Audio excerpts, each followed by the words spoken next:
and slice and dice and then go pee. Stanley the Roadside Killer, you'll go down in history. And then the part two was that was a lot of work. That was very challenging. The bigger cast, bigger crew, bigger budget. Oh my goodness. Little more, yeah, an extra location, I believe, or two. Maybe I think it was one more location, right? Yes. Well, a couple. My house for the right. final kill. Then we shot at your friend's house. Oh my gosh. That's Jennifer's. Jennifer's, like, it was far away, and then we used her son as little Stanley Simmons.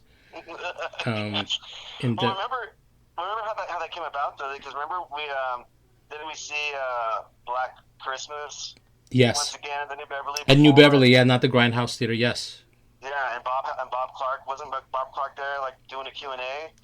He might have been. I know somebody was there from it, and we were like, Black Christmas is one of the greatest movies ever. We need to do an homage to it. Yeah, because then he died.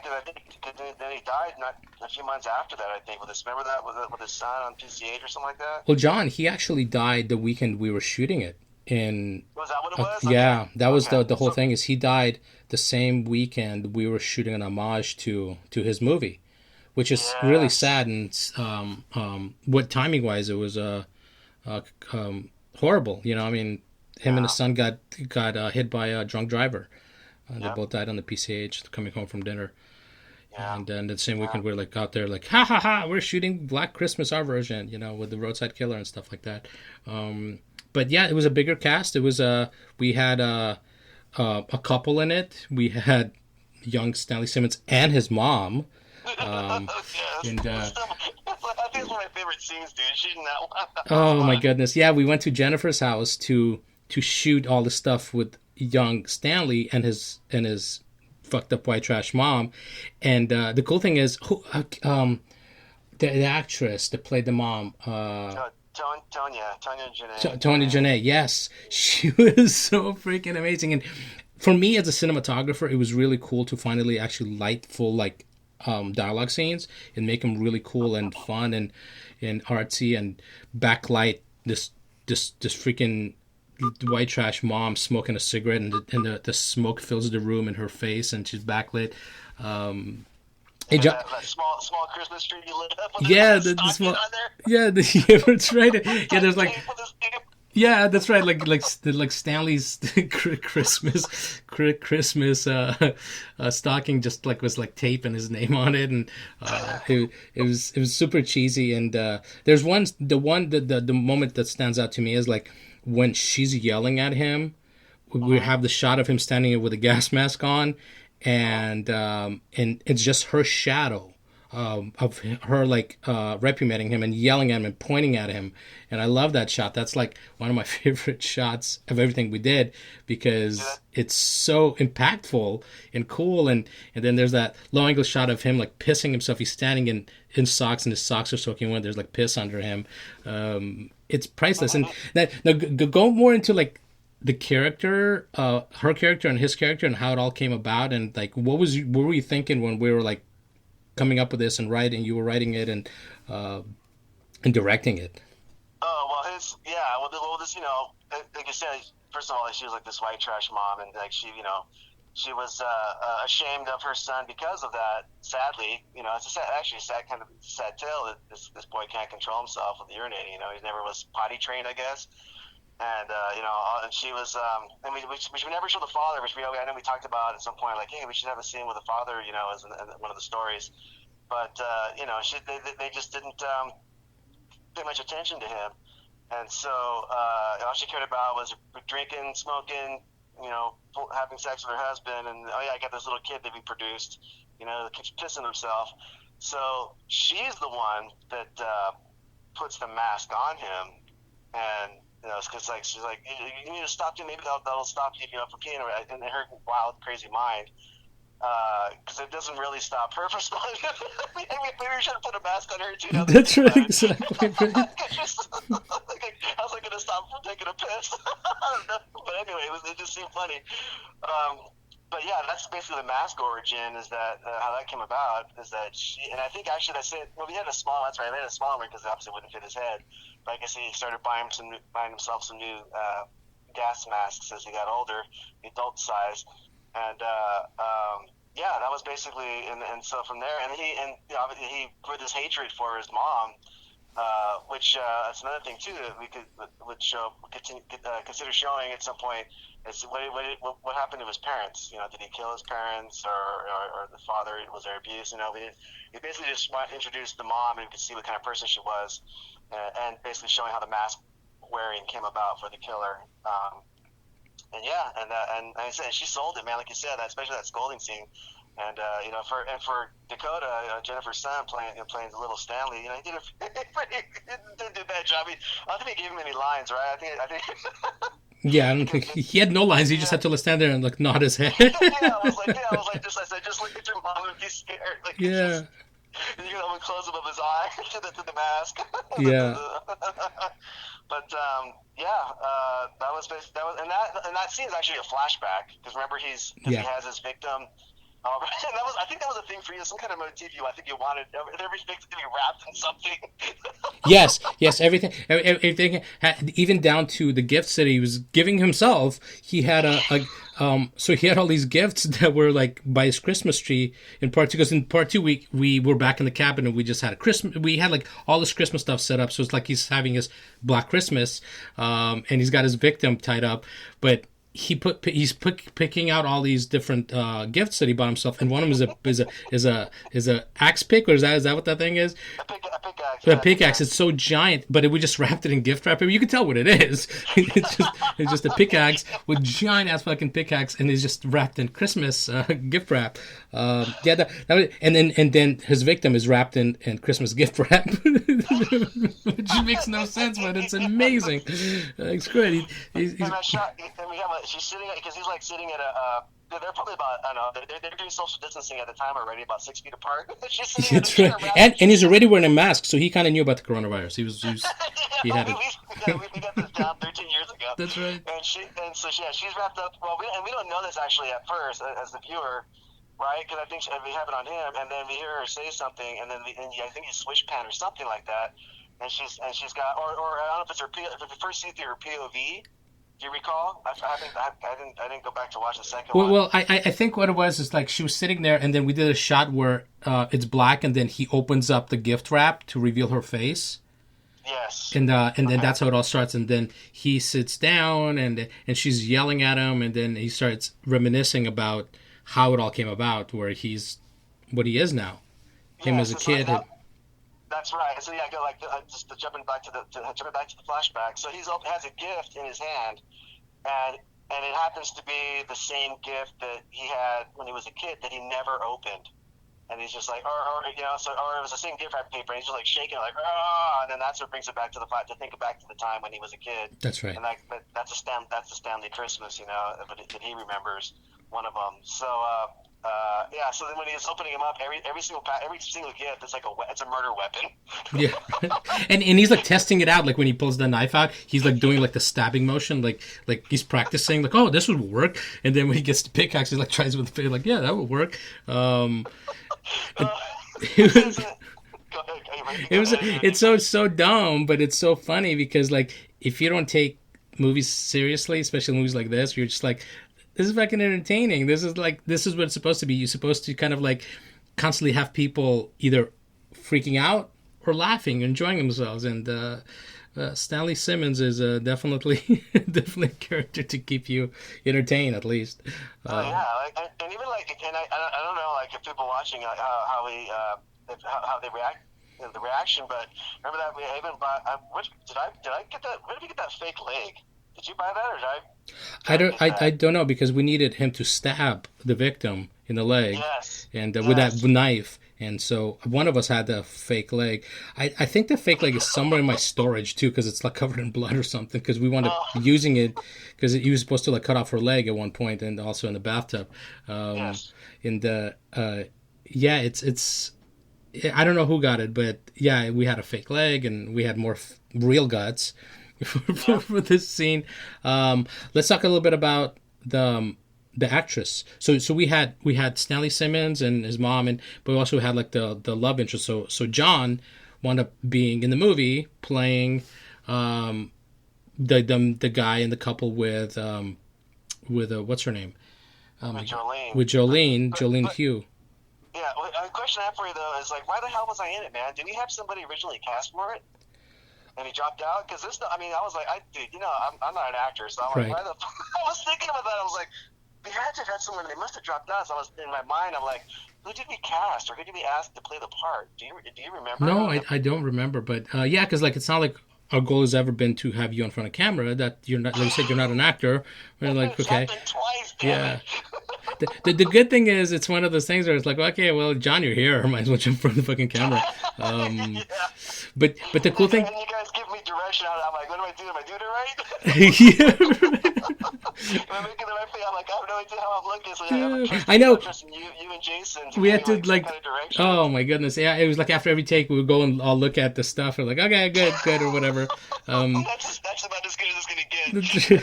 but the cool thing is with you, it was one of the thing that we were giving. It was an homage to Black Christmas, because in Black Christmas there's one character that gets killed with a bag over their head. And they're like sitting there in the rocking chair, and we're like, that's what we need to do. So we did that with John, and bubble wrap, of course. just in my face. Like, I was thinking about that. Like, how many different homages did we do for Black Christmas? It's like, so like I was trying to think of all the different things. Like we did the me and the wrap just my face, and like that was a challenge too, man. Because I'm gonna just go. I'm gonna hold my breath and wrap my head in that shit. Yeah, keep my eyes up, my mouth open, my eyes open. I'm like, we did so much crazy stuff, and because we had a scene where it was like in a tent where Jolene's in the tent, and Stanley Sims is outside the tent running around, and he winds up killing you and throwing the body, and we set up the tent upstairs in that freaking scary ass haunted attic to shoot the whole thing in there. We made really good use of our location. Yeah, oh my lord. But I'll be honest, the funniest thing, and I think it was one of those things that, like, because I'm weird and I thought that would be funny, was you going outside to take a piss outside the cabin at night. Of course, that's one of your funniest. And so John is standing there taking a piss, we have him framed, and he's just... And he looks over to his left, and there's Stanley Simmons standing next to him taking a piss as well. Because nobody would ever notice that. That's right. Of course, there's the woods shot, right? Yeah. And you're like, and so John's like, what the fuck? And then he gets stabbed in the face. Oh yeah, he's like, what is he like? Was it a hammer, or what did he have in his? Oh gosh, I think it was, right, because of the effect that we had with my eyeball. I never like, this is like spoiler, like, hey, we're just throwing everything out right now. I'm thinking of putting the movies right over the fucking podcast. Watch it. I think it'd be fun. That's fine. And they're on YouTube, and I'll put the whole episodes on YouTube so people can watch them, and obviously, send them to Trauma. Maybe we'll send them to Trauma first. They have to go to Trauma now to watch them. That might be better. But there was like so much. Okay, so let's talk about Jolene a little bit, because Jolene came on board because she was like a writer for a horror magazine, right? Was that what? Yeah. Well, I don't know if it was I think it was a website actually. Mm-hmm. And I don't even know. I forget, because that was like during the MySpace.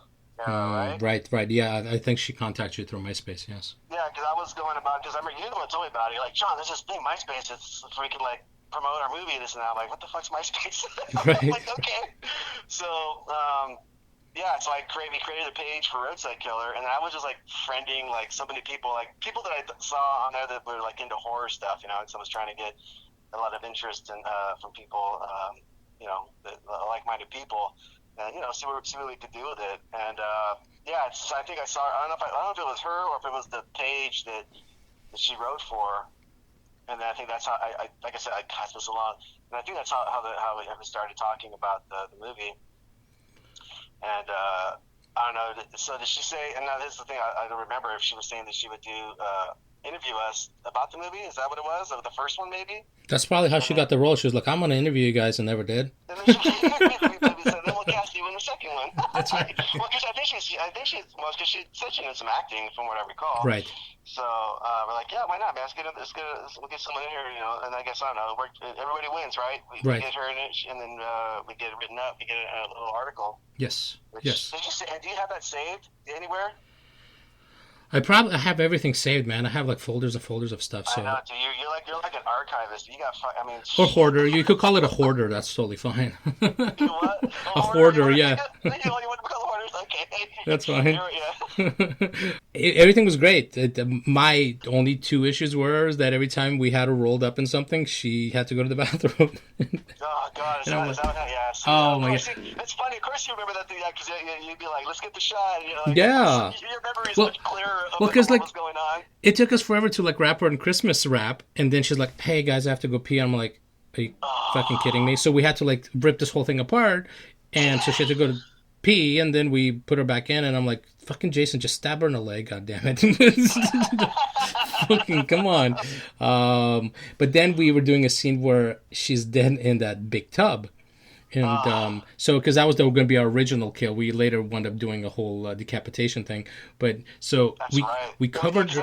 What? Go ahead. Well, because I know you were saying like we need more gore, dude. This is the thing we need. That's right. One, you're like pushing the gore, and I'm like, yeah, I know we should. And I mean, because because not only do we have intestines, but I think I also I bought a liver and. It might have been a beef heart. What a bunch of shit. Kidneys. So we just laid it all on. Here, and you got to give her props for that, dude. We actually put that shit on top of her stomach, so that was pretty gnarly. But yeah, I think, I don't know, what was the delay? Why was it taking? I think it wasn't looking graphic enough to you or something. I don't know. What was I think it just didn't look cool enough because we also rushed to shoot it because you don't remember maybe you do and you just don't want to talk about it. I'll talk about this pee situation again. Really? Should have pee again? Okay. Yeah, we were in the tub, and she was in the tub covered in all these guts, and she's like, I have to go pee, guys. And I go, cool, we'll step out, just pee. And she's like, what do you mean? I go, just pee in the tub. You're already in the tub, covered in God knows what. Just piss. Like, there's the hole right there, just piss. And she's like, no. I'm like, what do you mean? She's like, no, clean me up. I need to go pee. Are you kidding me? So we had to, like, clean her up, and so she could go pee again. I'm like, seriously, just fucking piss on all this blood. You're gonna take a shower right afterwards, and then the clothes is going to garbage. So yeah, that was I was at that point, like, she was such a good sport with everything, but she started to annoy me, and I'm like, oh man, god dang it, seriously, because like, you know how I am. I don't eat on set. I don't go to the bathroom on set. I work, and I assume everybody else is like that, and you're the same way, man. When we shoot, we're literally like, you guys go eat, you guys take a break, we're gonna go sit up and light and do this and this and this and this, because it's to us it's like our baby, and we forget that the baby's ours, not everybody else's. Not everybody wants to clean our baby's asses, like this is our job, and so to us that's what I think. That's one of the great things about our partnership about when we making movies is like, all that really matters during that production is that we get the stuff shot and we get it done, as quickly as we can, and make it and looking as good as it can be. But yeah, I forget about eating. Yeah. It's like, so if I don't eat or drink, obviously I don't have to go to the bathroom. So let's just keep going, man. If there's nothing in your system, you're all good, man. You're ready to go. And the funny thing was, we did a scene with her where she wakes up and she's tied up to a tree with Christmas lights in the snow, because we were shooting when it was snowing in the wintertime. And we're like, what we should do? We should have him throw snowballs at her, but they're like yellow because he pees himself, And that's how he wakes her up, because she's like out cold, and then she gets hit in the face with a yellow snowball, and that's what wakes her up. That's right. And, that's like good. And that's like what sparks him going into as far as I remember, another memory sequence, because she yells at him, and he goes into this whole other thing, and it was so much fun to do, because we had a full cast to work with now, and everybody's a really good sport about literally doing whatever. And we had some snow. It was cold. It was like it definitely it had that element there with the weather. It was kind of helped with that scene, because I guess it was in April. It was still pretty cold. Yeah. Up there at in Fraser Park. So. There was and this is kind of, I guess, is a lesson for a lot of filmmakers, and I learned it on other productions, but really learned it on our production, was if you have a nude scene or a sex scene, you need to shoot that first. Because as production keeps going, what happens is the talent might be like, I don't feel comfortable doing that anymore. And now you got all this stuff shot with this actor or actress, and you're like, shit, what do we do now? You know, that was the whole point, was like, this is a cheesy horror movie. We need a shower scene, right? I mean, seriously. So I think at first Jolene was completely down for it. And then as we're shooting going through production, she changed her mind. And that's her prerogative. She could do whatever she wants. It's completely understandable. And the funny thing was like, I still wanted the shower scene. I was like adamant, we're going to do a shower scene. So I'm gonna get my shower scene. I'm going to get my shower scene. God dang it. So what happened was I direct adult films, and I was on set with a performer named Allie Foster, and she had big natural boobs. So I asked her, I said, hey, if I give you $100, can I just shoot a shot of you like neck down, like just your chest, you lathering up your chest with soap? She's like, for what? I'm like, I'm doing a horror movie, and we need a girl showering. We just need an insert of boobs being lathered up. She's like, sure. Well, so I shoot this thing, and John and I edit it into the movie, and we don't tell Jolene. Because I'm like, fuck her, man. She signed a release. Like, and in the credits it says, body double and the girl's name and things like that. So it's not like we were like trying to make it look like it was Jolene. But the scene, look, where Jolene's like, her character is like standing there at night, scared, and she's like, time for a shower. It's so stupid because like she thinks there's a serial killer outside, but she's going to go take a shower because it's a horror movie. That only makes sense. She's a white girl, a hot white girl in a horror movie. Of course she's going to go take a shower in the middle of chaos. So because like she goes, I'm going to go take a shower, and there's like this silhouette shadow of Stanley's hand coming in the frame as she walks out of frame. It's pretty funny. So as soon as that happens, we cut to like porn music with these giant natural boobs being lathered up, and never told Jolene. I think John, because John's like a really good guy, and he's like, we need to tell him. Like, whatever. She'll see it when she sees the movie, right?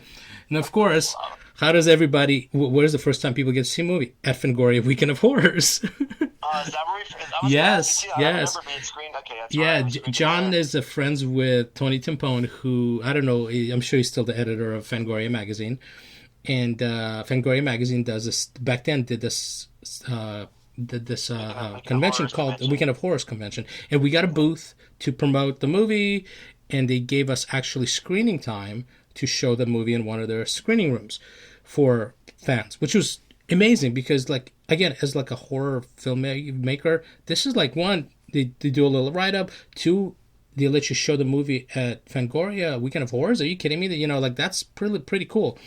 So a lot of the cast and crew came out. Jolene came out. Everybody else came out. And I'm just like, John, this would be fantastic. I can't wait for Jolene to see like her. Oh my god, yeah, my heart was like pounding. I wish there was like Instagram back then. I've been like fucking Instagram living that shit, just her reaction. My heart was like, oh my god, I can't wait for her to see her not tits, on the screen. I was like, this is gonna be amazing. So bad, dude. Oh, dude, it's so good, right?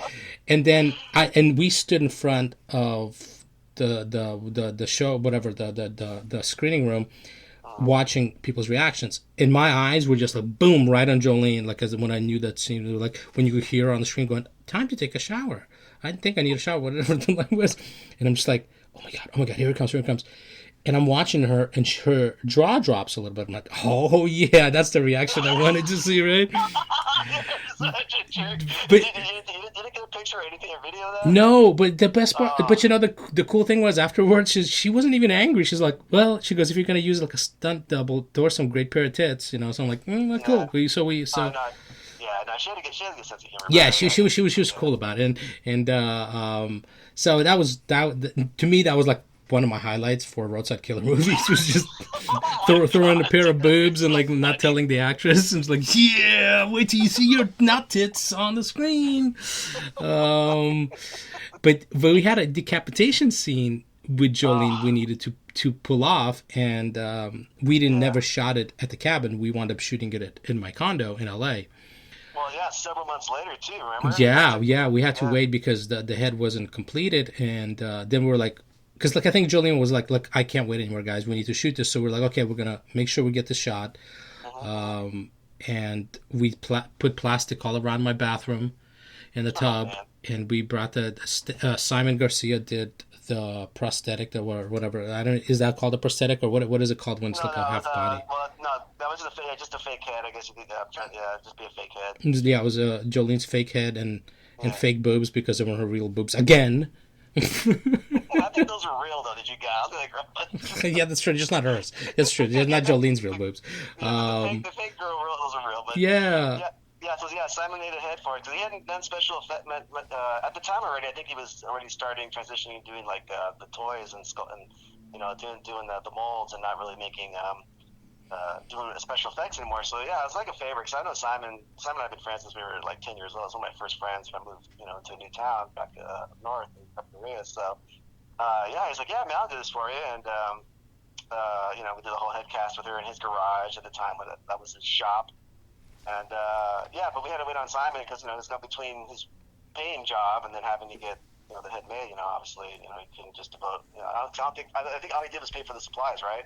Yeah. I don't think we actually paid him. I think he was like, yeah, don't worry about it, man, I'll do it for you. But but then it was on his time. I think I gave him Jolene's fake boob video as. Jeez. We took it to your place, and I loved how it was just everything so blown out in that freaking scene, man. Yeah. So if you want to talk about that because that was your bathroom. Yeah, that was the whole point. It was like we wanted to make it like super stark and just white, except for the bright colors of the blood and Stanley's orange vest that he was wearing, and the blood splatters and everything else, and. It looked really cool. I mean, we covered up the whole the bathroom walls with plastic, and I don't know. It took us hours to shoot it, but it wound up. It's the head looks cheesy, but it kind of adds to the whole cheese thing of the movie. It's not like we could make a super realistic looking head, anyways. But it's funny. It looks cool, and your friend did the Christmas jingle for it. We actually had custom Christmas music made for that scene. Dude, did I tell you, I ran into her at a concert, like right before this whole coronavirus went down. Mm-hmm. I was at a concert with Peter Gucci, and we're down on the floor level, and then this girl hits me on the arm, and I'm like, what? I looked over, and I looked at her, and it took a second because it was kind of dark. I'm like, oh shit, Laura. And we actually talked about that. She was actually asking me about the music for the movie. Weird. Did she want to sue you? Be like, hey, how much money did you guys make at that movie? No. Well, no, because we were all cool with that one. It was I think In the Woods. It was a different one, but no. Yeah, we talked. Dude, she remembered. Get this. Okay, she actually sang it to me. She remembered every lyric of that song. That's like 12, 13 years ago. Oh my god. I know. I was like, wow. No, she was pretty proud of it. I mean, it sounded great. It worked really well for that scene. Yeah, it did. Oh man, let me tell you. That I was so lazy because it's my guest bathroom. I didn't clean that thing for over a year. Literally, if you came to my because you guys were like, hey, we'll help you clean it, and I just wanted to get you fuckers out of my house. At that point, I'm like, I got this, guys. I'll clean tomorrow, and tomorrow was like literally a year later because somebody's coming to visit me, and I'm like, oh my god, they need to use that second bathroom. I need to clean this fucker. I literally thought that my bathtub was going to be stained blood red. And it wasn't. It washed out because I guess it's like the blood was water based, and it all came out. Now I wish it would have stayed bloody because now I made the bathroom in all with bloody handprints and stuff, so it would have been kind of cool. But I do have a picture somewhere of that bathroom what it looked like for a year. So yeah, so if you came to my house and just walked in the bathroom, like, is this American Psycho? What is going on here? It was all that stuff was just left there, and I just closed the door and didn't even bother going in there because I have two other bathrooms. Look like that bathroom is staying as a serial killer bathroom for a while now. But that was an adventure. That movie it took us including the head thing a couple of months to complete. And mm-hmm. Well, so, yeah, had we not had to reshoot, if we had initially gone in with doing something like that, yeah, we probably would have finished, obviously, a lot sooner. Yeah. But that just changed that. Because I don't know what happened, like, in between that time when we shot that, like, if you were just busy working. I mean, that might have been it, too. Maybe you were pretty busy, too, in your schedule, No, I know what it was. It was Simon slow ass, because he had, like, a lot of work, so he was... You're like, I'm pointing the Dude, fingers, I remember Simon Garcia. Where's our Stanley Simmons action figure, buddy? Because you know he's listening to this right now. Where's our Stanley Simmons? Oh, sorry, Targets. Stanley Simon's action figure. Action figures. Where are our action figures? But no, seriously, everybody did a wonderful job. Even Tiger Stanley Simons Torres, who helped us out that day. Oh yeah, man, because we had like all of us were in the freaking the narrow bathroom. Yeah. And even Johnny was shooting BTS, right, getting some stills, right? Yeah, my brother was shooting behind the scenes and on behind the scenes pictures. Our BTS for movies are always like 10 times longer than our actual production. Yeah. the product. Well, the funny thing is, John, for part 2, I don't know if you know this, we have so much footage. We set up a camera. We went to the cabin, and we set up a camera on me and you, and we just sat there and brainstormed ideas and recorded the whole thing. Because we're like, one day, when we're like fucking Quentin Tarantino and Robert Rodriguez, we're going to take this footage and we're going to show people like, this is when Roadside Killer 2 started. Fucking... That'd be funny if that was actual dialogue. Oh, yeah. That's what I was thinking in my head. I might have not relayed that to you, but that was what was going through my head. I'm glad you thought that way, though, man. I really did. I thought that we were the next big thing, and whatever. We honestly, we just didn't get the right people to like see the shit, I guess. But because I think that me and you have done some really fucking awesome movies, but something we do it for the love of it. So as long as we get something that we're proud of, that means a lot. And those two movies mean a lot, and. Are there any other funny stories or horror stories you remember from Roadside Killer 2? I'm just trying to think. I was trying to think of some things. I know just like coming back, I don't know how you'll edit this, but when you were talking about with the porn music, I thought it was so clever how you add when the scene when she's taking the shower, we get that porn 70s music going, and then we cut to me pulling up in the car and the music's still playing, and it turns out like that's what I'm listening to in my car. Yes. Oh my God! I tell you. Yes, that's exactly it. Yes, that's right. You pull up to the cabin, you turn off the car, and it's like he's listening to porn. What 70s funk music in his car. Yeah, that's right. I love the fact that like when Jolene's on the phone with you because she's in the cabin all alone, she's scared. She's like, I think there's somebody outside. You go, and you're like, go look in the window. Like, it's the worst thing to fucking do. You're telling your girlfriend to go to the window and look because there's a serial killer outside. Like, what the fuck is that? And that's the beauty of it. It's like every dumb thing you shouldn't do in horror. It's like, you got to put that in there. Yeah, what you should do. 100%. That was like, because like one of the lines in the movie is like when she's reading a magazine waiting for you, Jolene is, she's like, and she's looking at Fangoria and she stops at one article and she goes, Forest Cabin Killer? That's original. And and that's the funny line of like the whole thing. Like, yeah, we're just like making fun of ourselves and making fun of this genre of horror films. And but that's the whole point, like fucking enjoy yourself. That's why we go to Grindhouse Film Festival, the theater, because it's like, it's fun to watch. Some of it's super campy. Back then when they shot it, it wasn't campy, at least not to them. And then years later, it's campy. And to us, it's like, we love that. We grew up on that, and like that's why Trauma is so fantastic, because they camp it up even more. And they know what they have. And with the Roadside Killer movies, we knew what we had. Now, talking about Roadside Killer 2, we went and shot Roadside Killer 2.5. That right. We never edited or did anything with. And that one is beyond ridiculous. That's something that... so, John, talk about where we shot it. Stanley at the carnival? Yes, Stanley at the carnival, the Hispanic carnival, not a white people carnival. Yeah. Well, remember, Stanley happens to be bilingual. He didn't say anything about that. That's right. Because Jason speaks both languages. He speaks Spanish and English. Only because Jason's so fluent in Spanish. It's like, let's throw some of that in there. Yeah, that's right, because he was yelling that in part 1 to Renee. like something about the library or something, right? Wasn't he like? Where's that was the part two. Yeah, it was part two. He was saying that to Jolene? to Jolene, and she's like, "What are you saying? I don't understand." 'Cause remember, the whole joke is like hard to understand him in the mask anyway. Right. And then he starts speaking in Spanish. I'm like, I don't understand you. What you're saying? It's so stupid.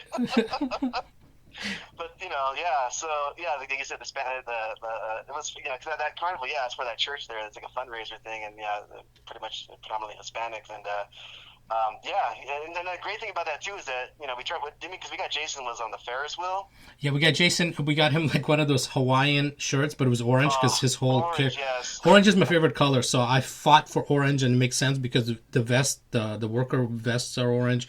So we got him that and a gas mask and his stupid gray wig. And that's what Paul Stanley looks like these days, anyways. He looks like Roadside Killer. And yeah, we threw him on a Ferris wheel, and we just recorded him by himself. Which is great because Jason hates friggin' rides like that. Oh, he doesn't like motion stuff. So the fact that we actually got him on that was pretty amazing. Like he did it for them. He sacrificed it for them. I thought he was gonna throw up. Because we had him like fake throwing up anyway. That's right. I'm surprised he just didn't throw up for real.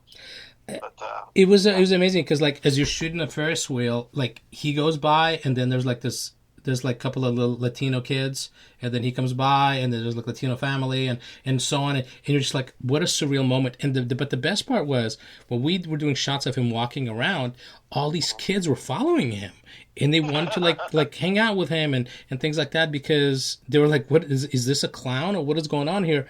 And and I think I even made that joke back then was I'm so happy that this is like in North Hollywood at this Latin church where all the families are Latino and super friendly, super nice, all about families. And they're not like, hey, do you have a release to shoot here? Hey, don't put my kid on camera. Because, I'll be honest, fucking white people in LA would be like, hey, do you have a permit? Hey, you can't shoot my kid. Hey, you can't shoot me. All this shit.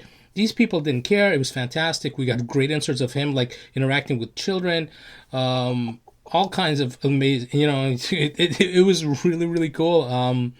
We never did anything with it. We should I'm going to grab this drive and I'm going to look at the content. Maybe I'll cut something really quick for it because it was so ridiculous. And literally it was because you had this carnival next door to you and we're like, fuck it. Let's just get Jason, throw a mask on him, get him a shirt and just throw him out there and just run around with the camera and shoot him. And I know. That was like there was like no other reason behind it. Just like that might look kind of cool. Let's get him out there with the colors, the lights, and everything. Because did we take him? I don't know if you remember. I mean, I guess if you looked at the footage, did we take him to the one maze room? With the glass or the. No, that would have been amazing if he's like scared of himself. He's like, oh, if he was scared of himself. That would have been cool, man. I mean, I do remember we have pictures when it all first started and we were doing tests with different weapons, and we didn't have even a wig for him. We just driving around like North Hollywood or Burbank area, shooting him under streetlights, just with a still camera, just to see what the stuff looked like, just like little tests. I still have like this super giant long like branch trimmer with a saw. I remember. Yes. Yeah, it was. So we have all these. It's just the progression of this character and everything that went with it is priceless. And the fact that Roadside Killer 2 wound up getting into Sacramento Horror Film Festival again was amazing. Plus, that second trip to Sacramento, that was the trip, man. Oh my God! Do you remember a lot of this trip or? No, remind. Well, like that was okay. Well, was the fire the first one? We came back when LA was on fire. Was it the first movie or the second one? That was the first one, I think. We were driving through the fires on the freeway. I was coming back. Okay, so going to Sacramento, was that when we saw the car on fire, or was that the first one or second one? Oh, this fire is going back and forth. Man, that part I don't remember. I just remember going to that one pizza place that you always talked about, and I'm like, okay, I can't wait to like go to this Rusty's or whatever the fuck the name of the pizza place was. Rusty's. Wait. Okay. Before we go on about this film festival and Rusty's Pizza, I have to mention this, even though it's not part of Roadside Killer. It's a really funny fucking Rusty story.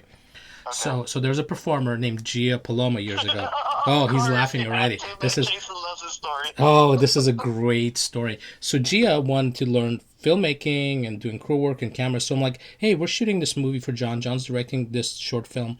It's Over Honey, right? I think that's what the movie Yeah. was. Thanks for the shout out. Yeah, I'm recutting that so they can actually release it. Ooh, shit. All right. Yes. So Gia's real name is Karen. And she's like, hey, I want to be Karen this weekend. I'm like, totally fucking cool. You're Karen this weekend. I got it. And we introduce her as Karen to the makeup artists, to the whole cast.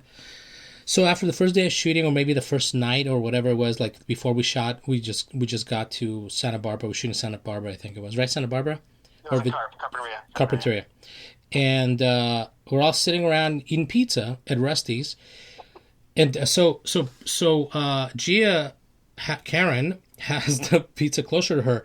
And Jason goes, hey, Gia, can I get a slice of pizza? And John and I look at each other like, we called her Gia. And the girls look confused. They're like, who the fuck is Gia? And Jason turns beet red because he's like embarrassed now that he like told a secret, top secret, you know. And then the next morning, I think somebody told the girls, or the girls were like, why is her name Gia? And I actually had to ask Gia. I'm like, hey, can we tell the girls, you know, your real name? She's like, sure, of course. You know, I don't care. Oh my gosh. And it was pretty funny because I think Gia was younger than the two makeup artists, but worldly wise, because like adult performers just experience so much of life, she just seemed way more mature in some ways, you know. And it was just an interesting situation because like they all got along. It was great. Like the girls were not judgmental. They don't care, you know. But it was just so funny to see Jason go, hey, Gia, can you give me a slice of pizza or whatever, napkins or whatever he was asking for? And turned beet red right away because he knew, he's like, oh, I just told Vladimir Putin all the American secrets. It's over, you know. It was amazing, and the only reason is like because like it was a road trip story, and it was a really funny road trip story. But this road trip story for Roadside Killer 2 for Sacramento Horror Film Festival is amazing. Like down to Kyoto Brothers were at the festival. That's right. I got a bunch of stuff. That. Yeah, but I had the big giant Killer Clowns from Outer Space head, and I brought for them to sign. So they signed that, even though they're like, that's a bootleg one. I'm like, I don't know. I bought it on eBay. What do you want from me? You know? Seriously. I bought like so much stuff from those guys. But our movie was screened again. And I think that what happened was they wanted us to edit out the boob shot, and I never did. Yes. I never did. So it's up there on the big screen. There's some titties. That was a lot of fun.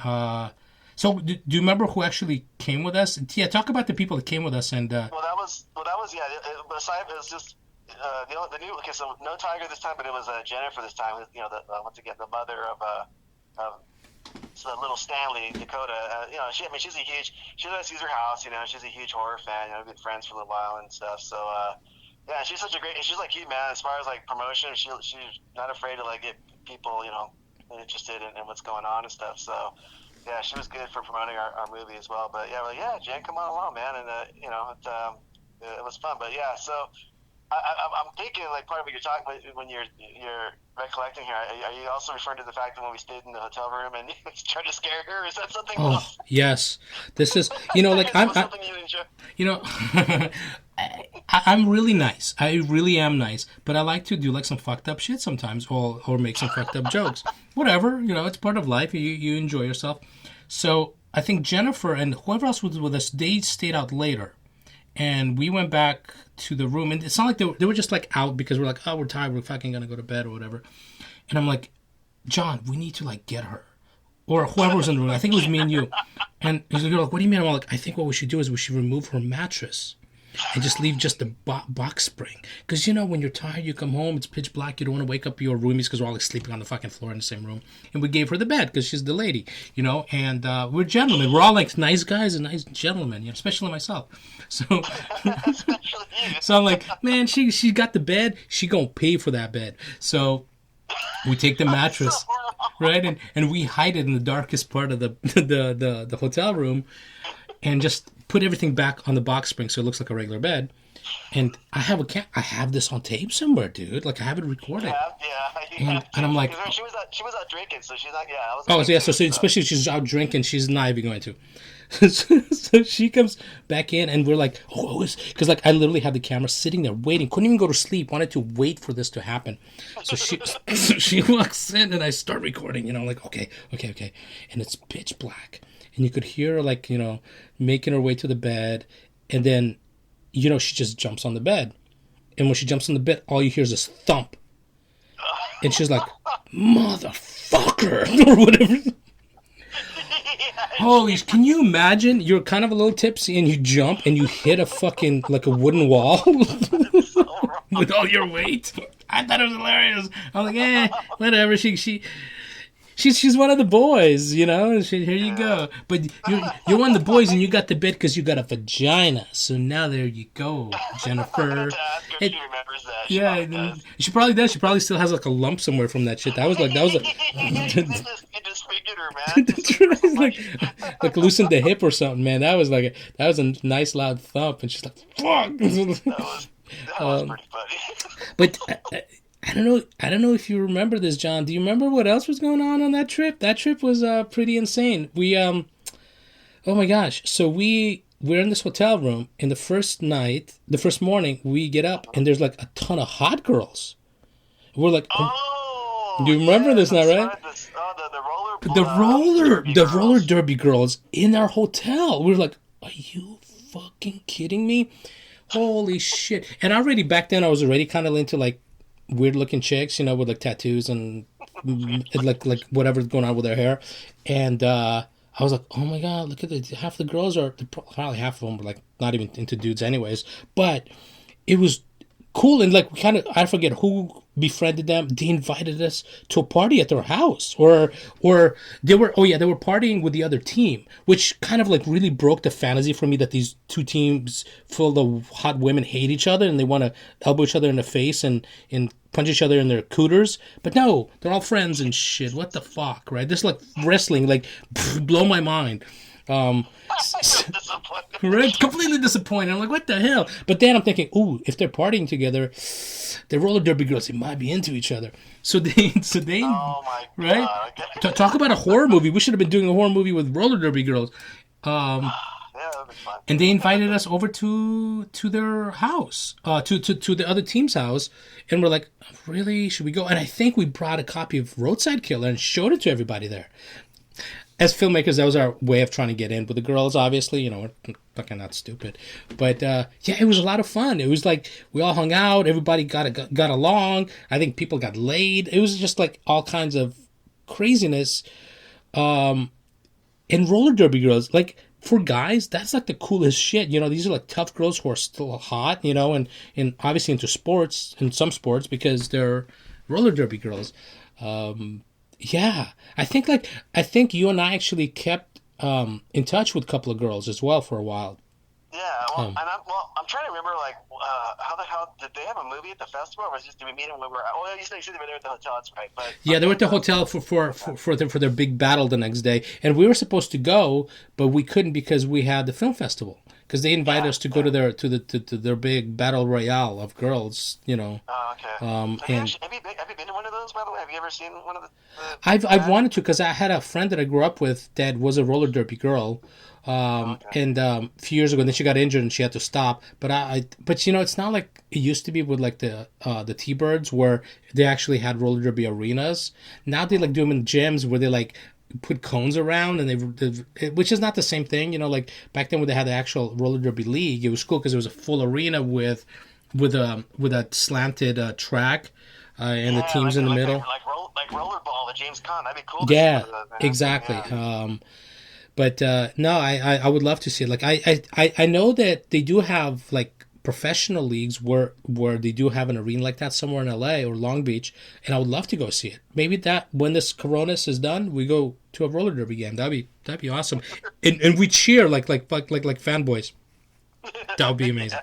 But yeah, that was like, talk about a trip where we meet Kyoto brothers at the film festival. We get our movie screened.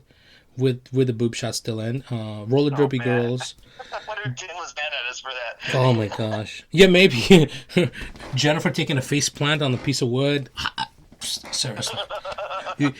You can't beat a weekend of fun like that, and the road trip and everything else. It was a lot of fun. Do you remember any other stories from there or anything that? I can't. Yeah, I don't think. Yeah, I still forgot. That's funny. I forgot about the roller derby. I don't know. I just remember us having. Then we just the times that we get together, like meals and stuff, and I forget which one it was when we went to the diner, and to entertain ourselves, we were like drawing pictures on they give like crayons and stuff for kids, and then we were like, what do we? I don't know, stuff like that. Oh my gosh. It was just like just a fun time for like all of us to bond and it was pretty cool. It was we were drawing. That's right. We were at this diner and we were all drawing different drawings and trying to have a contest. And then the cute waitress, was going to pick the winner. And the winner didn't have to pay for the lunch or whatever it was. And I drew like a really inappropriate one, of course. That was we just like, it was I think it was the first one because we wouldn't draw something like that with Jennifer around. We were, we're all gentlemen and things like that. Besides making her like dive into pieces of wood. But it was so much fun. Fuck, man. Like I missed that because just to drive out to something like that. And like if filmmakers are listening to this, they know like you go to a film festival, it's exciting, but if you have to have a road trip to go there for a couple of days in your movies being shown and you do a Q&A in front of everybody, that's priceless. Because we did a Q&A on stage for Roadside Killer 2 because I remember Jennifer shooting it from her seat. And Kyoto Brothers were in the crowd, which is like, are you kidding me? That's amazing. So we had it was a great weekend. And then the Kyoto Brothers actually showed Killer Clowns from Outer Space and did commentary over the movie in the theater. And this is way back when like you didn't do video on the cell phones, because I don't know if you know if cell phones even had video options back then. But man, that would have been something to record and have. Priceless, because those guys are so funny, talented, and hilarious. It was like Mystery Science 2000, but in person. Yeah, no, that's right. I mean, that was an added bonus for you. I recall, because I just remember how much of a fan you are of the Killer Clowns. Yeah. So. Yeah, that was cool. No, I missed that, man. It's not that we haven't tried with other projects to get to festivals and do do the road trips. Yeah. But it'd be great to get out there again and have that experience. Like I told you, like the Colorado one would be. I mean, I think you would freaking love that, man. Yeah, I know. I would love to. Next time I'm going for sure. It just didn't work out this year because I know you went. Yeah, it was a great time. It's just not the same when your movie's not playing there. You feel like a VIP. You're like, oh, my shit's there, And no, you're right. You're right. But it's having your movie there just makes such a big difference. But just being in a small town in the snow, surrounded, just all horror fans, still makes it pretty enjoyable. But you gotta, the ideal situation obviously is getting your movie screened. Well, that's motivation to do another Roadside Killer, and hopefully Sacramento Film Festival, if it's still around, takes us and we do another road trip, just a lot older and a lot slower. No, man. Well, how many times over the years have we talked about another one and you're like, come up with some idea. I swear, I have enough different shorts or Roadside, to keep us busy for a while. Yeah, I mean, we had one where we were going to do a whole feature where he falls in love with a hooker at a whorehouse. Remember that? we had like such weird stories that we were going to throw Stanley Simmons into, and that was going to be his first love interest, because we even started writing a script where his love interest was doing "He loves me not" by cutting off fingers of her victim. Yes. And we just never. And then we're gonna do something with icicle through an eyeball, all kinds of stuff. Yeah. I was looking forward to the Mexican cookout one. Yeah, so we're gonna do a whole. It's shot in 4K. That's what we're gonna do. The poster for shot in 4K. Yeah, we're gonna do a whole lucha libre cholo barbecue where Stanley Simmons shows up and kills a bunch of lucha libre and cholos. I don't think we even kind of like elaborate on what the story was gonna be, why he showed up there. But he showed up there because we just wanted to do this amazing picnic. But I can't even imagine the budget. Even if we got everybody for free, what it would cost to like for blood and guts. And obviously, you go to Vallarta and pick a bunch of full cows of guts, but or pigs. Oh, yeah, I'll clean out there friggin' butchers. It's like, just give me it all. Give it all to me. I'll take it. Just load it in the back of the truck, and we're out of here. Yeah, man. Yeah. No, I think I even had like an idea for like a found footage type version one as well. I mean, seriously, like I said, there's so many different ideas. Maybe we should do an homage to Blair Witch Project with Stanley Simmons. It'd be easier to shoot, and it would be kind of it'd be stupid, silly, and funny, right? That's right. And I like how you referenced Blair Witch because that's kind of what started the whole craze. Yeah, 100%. Yeah, and that really, for whatever people think it is, it was innovative, and they shot it all with fucking film cameras, not with video cameras. So they're running around with 60 millimeter film cameras with actors, not even real camera people. So they did things that stand out, beyond stand out, and that's what sparked for us to do a lot of stuff as well. Because I remember seeing it at Weekend of Horrors and the whole drive back from Pasadena where they were screening it. We just talked about the movie. That's all we did was talk about this movie, and because it was so impactful, like for filmmakers. Like people are like, oh, you get seasick and whatever. That's the whole point. And film cameras don't have image stabilizers. Sorry, that is what it is. Fuck. Go shoot shit on your cell phone and shut up. I mean, obviously it's more costly to shoot film, but I mean, because the last time we shot on film was unless he did something else since the Spider Woman. I mean, we haven't shot, and that was 8 millimeter. It wasn't even 16. Yeah. So that was our last stab with film and actual film, and but yeah. God, I can't remember. Yeah, I think it was like right after film school. Well, we did Y2K in film. Yes. That was it. That was 16. That was 16 millimeter, and posted it on digital. And film is just hard to shoot. I mean, from lighting to making sure you have enough exposure and metering it properly, all kinds of stuff. It's not like video. Like, oh, here, this is what it looks like. We're great. Yeah. Well, I remember you tell me too. You'd always be nervous when you take it to the lab. Yeah. To get a process. Like, oh my god, I hope it comes out. Yeah, 100%. That was when we would go to film school and we would take stuff to the lab. We're like, oh my god, I hope And then you get it back and you're just nervous, and then you see the first image and okay, it's there. It's there. Okay, good. Let's move forward. That's. But that's the beauty of film. It's like that gift that keeps on giving, and the way it looks and the feel of film compared to stupid video. And that's why I don't watch shit in 4K, man. Because 4K, you just killed anything that was film related. Grain, depth of field, everything's gone. These movies were awesome, and all these ideas we have to keep doing them. Man, I'm gonna go find my gas mask, Stanley Simmons gas mask. I'm gonna dress up as Stanley Simmons today and walk around outside. That's gonna be your gift. Here, I got my mask. But there's been some pretty creative people out and about wearing different types, not just instead of a bandana or their mask. They got those people are in gas masks. Yeah, why have fun with it, man? I mean, as much fun as you can have. Obviously, be safe, but at least express yourself.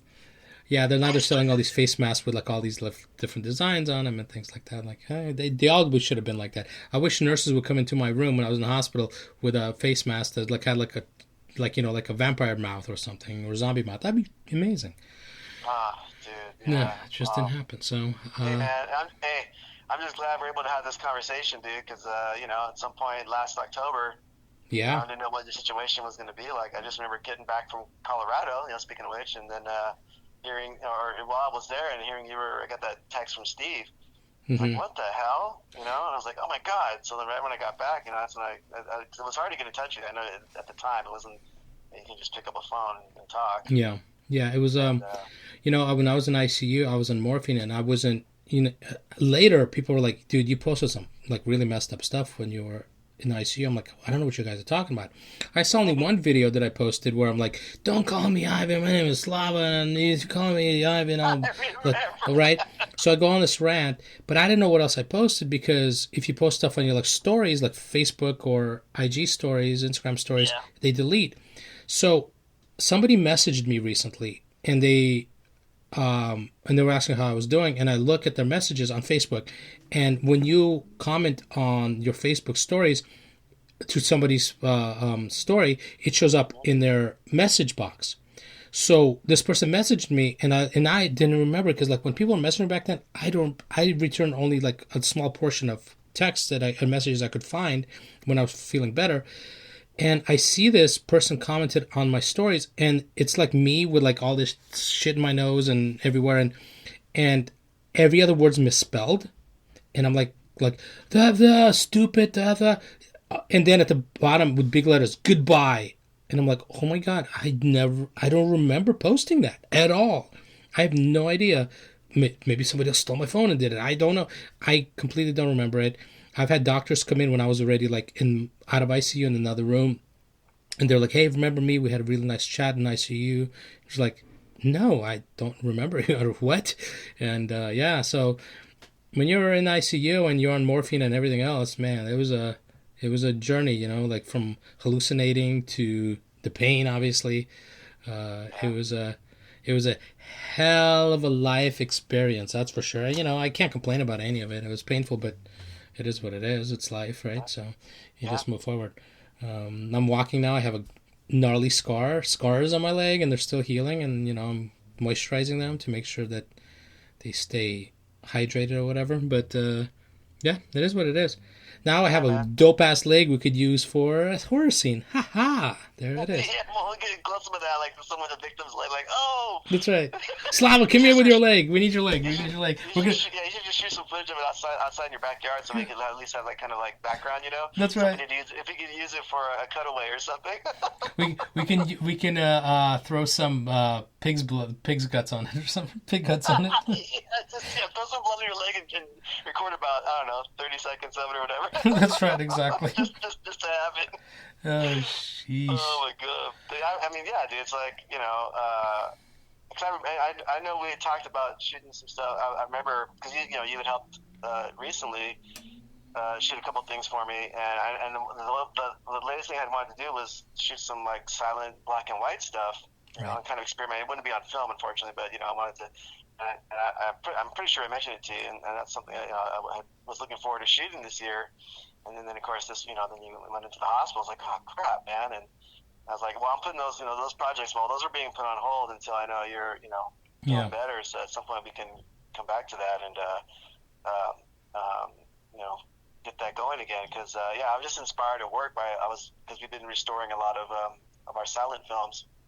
Yeah. I just was like, damn, really cool to do something like this again. And I knew for you, it's like it'd give you a chance to also do something where like because with lighting and stuff, you can play. Yeah, well, that's exactly it. Do some cool lighting stuff. Do some cool stuff with shadow play and things like that. So, exactly. we'll see what happens after this quarantine, and maybe we have to go back to film after the quarantine. Maybe we're taking a couple of steps back in technology. Who knows? Jeez. But this was like, boy, to talk about a walk down memory lane and some wonderful stories, right? Sheesh. Yeah, no, it's been quite a journey just in general, just with all of our projects over the years. I mean, we're just talking about these two movies. I mean, gosh, imagine how long we can go talk about Y2K or anything else. But right. But the Roadside, so I guess that was about a 2 years, of projects, working together on that, and obviously a lot to talk about, and I'm sure there's so much more that we could, just to go back in the brain and think about it. Cause that's what I did before this week. I'm like, what the hell? I'm like, what are the experiences we had? I was like, I know Slava will come up with a lot of good stuff too. But yeah, it was fun. It was I mean, obviously a couple of things that we talked about, but overall, that it was a fun experience. There was always laughs, good times, and we had full control. We could play and do what we want. That was the great thing. There's no one else telling us how we had to do this. Like, we do it the way we want to do it. Yeah, that's the best part about something like this, is that it's just us doing it the way we want to do it, and that's it. Doing it for the love of it. We didn't have any money coming in from other people where they're like dictating to us, or they're worried about distribution. We're just like, we're just gonna make this the way we want to make it, and somebody loves it, fantastic. If you think we're weird, fantastic. It is what it is. We want to do something cool. And it was cool. Yeah. It was cool. And look at the experiences from finishing these movies and then going to film festivals and being accepted to other film festivals. It was a hell of an experience, man. It's like years of memories and friendships that we made. Even that prick that beat us for that award, that British dude. Stop. He's such a nice guy. Dude, he was a real nice guy. What's his name? I forget the guy's name. Eric. He stopped me at Monster Palooza last year and was like, "Hey, Roadside Killer." I'm like, "What?" Turned around. I'm gonna tell you a crazy story. So, I think you know this story. The black actor from Return of the Living Dead. Oh my gosh, I forget his name. I saw him at 7-Eleven wearing a Roadside Killer shirt. Because we had a booth for Roadside Killer 2 at Weekend of Horrors, and we had a big booth. We made a ton of orange shirts that said Roadside Killer on it, and we were giving them out for free. Well, no, I think we were giving them out for free, and copies of the movie, all kinds of stuff, and we try to go and give them to celebrities or people in the horror industry, and we gave one to him, and then I saw him at 7-Eleven wearing it, and my fucking phone. My stupid phone, the camera wasn't working on it that day because it was one of those flip phones, and I couldn't even get a picture with him. And I'm like, "Hey, I'm one of the filmmakers on it." Da-da-da. It was so cool. I was like, "Oh my god!" Like, not only he took the shirt, but he's wearing it out in public, and he's like, "Oh yeah, this is a shirt to wear to work out." I'm like, "Motherfucker, you sweating on our shirt? Are you kidding me? You should be wearing that shit to like industry events. What? That's a dope ass shirt." To sweat. Yeah, what are you doing, buddy? But yeah, it was super cool, and.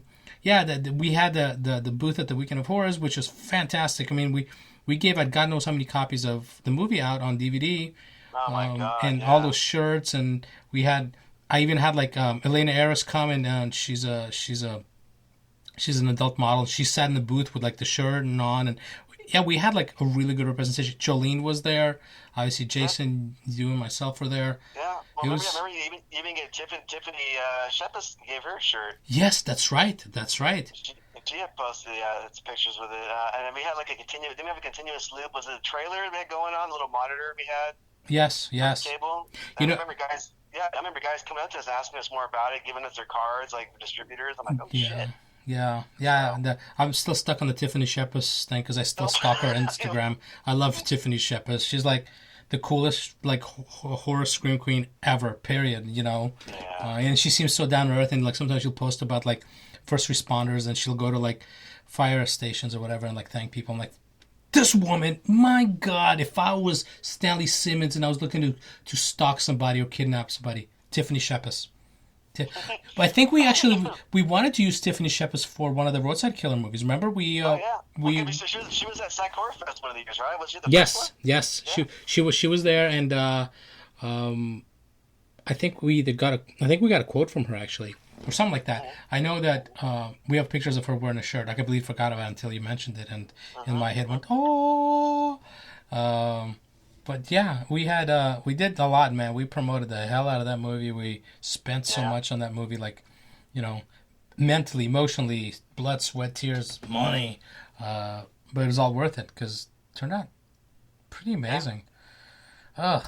Well. Yeah, no, it looks good. Yeah, I'm curious to see how it'll look when you upconvert it or digitize it and. Yeah. See, but because it being the standard def, and it's like, was it full frame? I think. Yes. So Well, like I say, yeah, you'd letterbox the second one. Yeah, I know. But everything was 4:3 back then, and then we were like, we need to make this one more filmic, so we letterbox it. I think I'm just gonna give it to Trauma 4:3 because there's no reason to do some kind of weird like stretching on it. That would look stupid. No, yeah, let's just let it. In its original format. That's right. I was gonna say it's in its original format exactly. But yeah, that was that. I can't wait for that. So that's gonna be my project for this week under quarantine, is to get all this stuff digitized. Yeah, that's great. Yeah, that was a nice surprise, man. Thanks for holding out until this podcast. Yeah, I was all excited. I was gonna tell you, like, no, I'm gonna tell him right before when we start the podcast. That would be cool. Yeah, because we've been talking about that for over a year, at least, yeah, or a year and a half, whatever, yeah, about trauma. Yeah. Yep. Now it's time. So, it's time that we all have time to do stuff like this now. So. Exactly. Well, if we you want to do another one, if we're approaching another one, we definitely get the ideas down for 100%. I'm down. And if somebody wants to give us money to do one, even better. Well, yeah, that's best case scenario. That's yes. Maybe we can call Tiffany on that one. Hey, Tiff, are you still interested? Yeah, right. Exactly. But yeah, we shall see, man. But yeah. Yeah, dude. No, this is cool. So yeah, this is great, though, man. I appreciate you asking me to come on your podcast. I was like, this is my first one, so I was like excited to come and do this, especially with you, man. Yes, I know. That was like when I decided to do this, I'm like, we need to do like a podcast on Roadside Killer. We could do it on all these other movies as well, but Roadside Killer, I think we just had the most impact because we did so much with it and had so much success with it. So this was perfect, and maybe we'll do one on Y2K and the other projects we worked together on, and The Crier. The Crier had some stories, like from your producer end to my low-end crew guy, and Well, you probably, your stories are probably so much better just because you were in the. I was in the shit, yeah, like you were in the shit, because I was running around as wearing a bunch of different hats, going back and forth doing this, just making sure the production was running, while Glenn was, with the actors and you guys. So I feel like, I don't want to say I missed out because it was obviously a great experience and I learned a lot from it. But yeah, just being part of the crew and lugging cables and setting up in the swamp for that night scene, dude. Oh my God. I guess, yeah, that's a whole other podcast. We should do one on that and just do like a tribute to Glenn. Yeah. Oh man, I gotta reach in the memory banks for that, dude. Because I didn't really think about a lot of the stuff that we did. Cause I don't know if I told you that, and this is a little teaser. I think Laura and I saw some UFOs one of those that night we were shooting in the swamp, dude. Oh. Yeah, I gotta call Laura just remind her, see if she remembers. But yeah, I forget we were waiting for something. I forget whether food delivery or something. I forget what it was. Wow. And we saw something on the mountains, and I see I'm already going into it now, and I'm like, do you see that, Laura? Shut up! Save it for the next one, John. Okay, I'll leave it at that. This guy. Yeah, wow, that's sorry, crazy. man. That's I never heard the story. So yeah, Okay. next time elaborate about the story because that sounds awesome. Yeah. Really cool. Because I'll have to call Laura just as so she can kind of refresh memory. But yeah, that was a trip. But yeah, no, that was that was quite a bit. Yeah, we could talk a lot about that movie too. Because it definitely attributes to my gosh, what we're talking about. Yes, but, I agree. All right, John. Yeah, man. This is great. Yeah, dude. Thanks, man. Yeah, so I don't know how you plan on. What did we talk for, like an hour and a half? Yeah, an hour and a half. So you got some work to do, buddy. That's right. It's all good. We'll maybe cut it into two pieces. We'll see. Oh, there you go. Yeah, we can do that. However you're doing it, I'm here just to talk. You put it together how you want. So. Cool. Thanks, man. All right, brother. Well, hey, man, stay safe. Don't venture out too much if you don't have to. No, I'm just limping from my place to my parents' place. That's as far as it goes. Yeah, be careful, man. Yeah. As much as your parents keep an eye on you, keep an eye on them, man. Oh, 100%. So, yeah, man. Hopefully, I don't know, Slava, when this is gonna end, but I hope it's sooner than later. Well, yeah, for sure. Just for everyone's sake. For everyone's sake. Yeah, exactly. All right, man. We'll stay in touch. We'll talk. Yes, sir. Yeah. Let me know how will I be able to do. I guess should I just wait until you actually post it, or get a little preview, or whatever? Or... Yeah. I'll be in touch about it. And I'm gonna put this stuff on the computer and then start like pulling it apart and things like that. So. Awesome. Cool. All right, man. Okay, thanks, All John. right, dude. It was great, dude. Yeah, I'll talk to you soon. Take care, man. Yes, sir. Bye. Have a All great right, bye. quarantine day today. Yeah, you too. Bye. All right, bye. Stanley the roadside killer had a ghastly mask for nose, and if you ever saw it, you would even say how gross. All of the other children used to laugh and call him names. They never let poor Stanley join in any schoolyard games. Then one foggy Christmas Eve, Santa came to say, Stanley, with your knife so bright, won't you slay them all tonight?